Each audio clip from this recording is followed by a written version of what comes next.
اس video میں ہم لوگ قاضی عبدالودود کی تحقیق نگاری کے حوالے سے بات کریں گے، ان کی حیات و خدمات کے حوالے سے بھی۔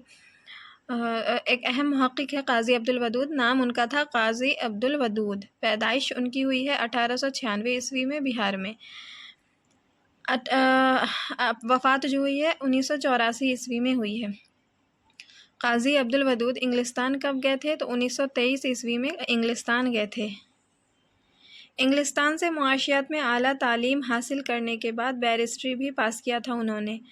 قاضی عبدالودود انگلستان سے واپس آنے کے بعد خدا بخش اورینٹل کالج لائبریری پٹنہ سے وابستہ ہوئے تھے۔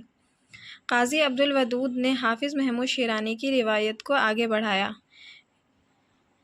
اسی لیے قاضی عبدالودود کو معلم ثانی کہا جاتا ہے اور محمود شیرانی کو معلم اول کہا جاتا ہے۔ قاضی عبدالودود نے پٹنہ سے رسالہ معیار 1936 عیسوی میں جاری کیا تھا اور پٹنہ ہی سے تحقیقی رسالہ معاصر بھی جاری کیا تھا۔ یہ ایک اہم پوائنٹ ہے جو اکثر امتحانوں میں پوچھ لیے جاتے ہیں کہ انہوں نے کون سا رسالہ نکالا تھا اور کہاں سے۔ تو انہوں نے 2 رسالے نکالے تھے، پٹنہ سے نکالے تھے۔ ایک رسالہ تھا معیار جو 1936 عیسوی میں جاری کیا تھا انہوں نے، اور پٹنہ ہی سے دوسرا رسالہ بھی نکالا تھا معاصر۔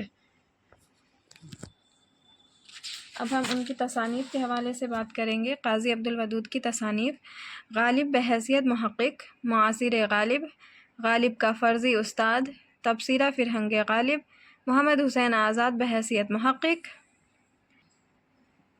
یادداشت ہائے قاضی عبدالودود، معاصر غالب، کچھ شاد عظیم آبادی کے بارے میں، کچھ غالب کے بارے میں، تحقیقات ودود، مصحفی اور ان کے اہم معاصرین،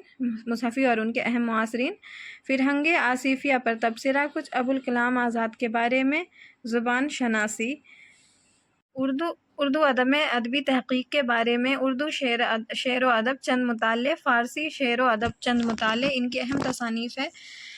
اب ہم قاضی عبدالودود کی مرتب کردہ تصانیف کے حوالے سے بات کریں گے، انہوں نے جو کتابیں ترتیب دی ہیں: دیوان جوشش، دیوان رضا، قطعۃ رضا، تذکرہ ابن بطوطہ، قاطع برہان، دیوان نعیم، دیوان نوازش، کلام شاد، دیوان رضا عظیم آبادی، سفر آشوب از قلق، یہ ان کی مرتب کردہ تصانیف ہیں۔